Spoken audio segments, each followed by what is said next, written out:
He kept saying, my house, my rules. Until the day I left without warning and took his entire future with me. He thought I was powerless. He was wrong. So wrong.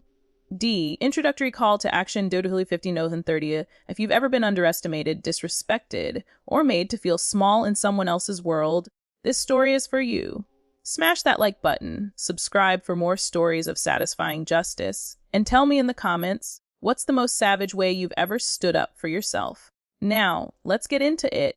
E. Detailed narrative expansion W301330. This story begins way back in 2001 when I left home at 18 to go to university. Like most fresh-faced students, I was just trying to find my place in the world, and part of that meant finding roommates who didn't suck. That's when I met Donald. He lived in the same student halls as me, and at first, he was just normal.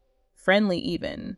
We got along, grabbed beers, watched football. The usual guy stuff. After our first year, a group of us, Donald included, decided to move into a 4-bedroom flat share off campus. And for a while, things were good. It was exactly what student life should be: chaotic, loud, full of bad decisions and great memories. But after the lease ended, things started to shift. Donald had dropped out of university and started working at a bank. He was making real money now and decided to buy his own flat. I was still a broke student working retail to get by. So when he offered me the spare room in his new place, I thought, great. I know him, we're friends. It'll be smooth sailing. Spoiler alert, it was not. At first, living there was okay. We'd been friends for 3 years, so I didn't expect much drama. But slowly, almost imperceptibly, Donald changed. He became bitter, passive-aggressive, snide. He'd take little jabs at me and our mutual friends, then laugh it off with an, "Ooh, it's a joke," when anyone called him out. But the jokes weren't funny. They were mean, sometimes downright cruel. He stopped going out with us. Our friends started avoiding the flat entirely because Donald made them feel unwelcome. He'd insult them to their faces, then claim it was banter. The only person who did seem to enjoy popping by was his obnoxious aunt. And let me tell you, she was there every other day, acting like the queen of the castle, loud, overbearing, constantly criticizing everything from the DA core to my cooking. Then one day, Donald announced he was getting Sky TV, basically cable, and that I would need to pay half. I said, "Hey, man, I really can't afford that right now." His response? "Sure, then you don't get a say in what I watch on my TV." That one stung. Not because I wanted to fight over the remote, but because of the tone, the smugness.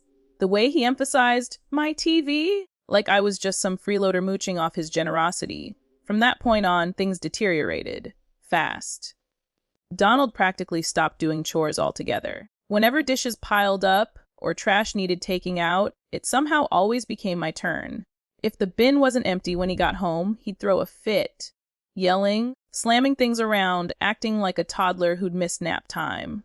When I pointed out that I was pulling more than my weight, balancing a 9 to 5 university schedule, working 4 days a week in retail, and still doing most of the housework, his answer was always the same chore: my house, my rules. Maybe we should rethink you living here if you can't handle that.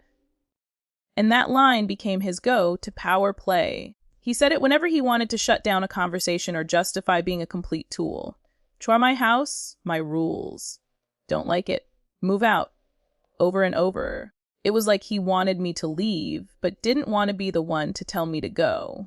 Probably because, deep down, he needed the rent money. But that didn't stop him from treating me like dirt. So, I withdrew. I stopped engaging. I was polite but distant. I spent more and more time in my room, counting down the days until I could leave. One day, a friend mentioned they knew someone looking for a roommate. I jumped at the chance. The moment I saw the room, I knew this was my escape hatch. I didn't say a word to Donald. Not yet. I called my parents, explained the situation, and they said they'd happily drive up to help me move.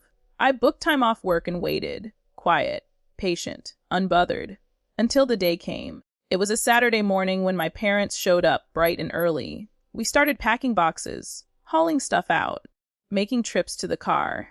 Donald came out of his room, bleary-eyed and confused. "Tor, oh, I didn't know your parents were coming to visit." That fake smile.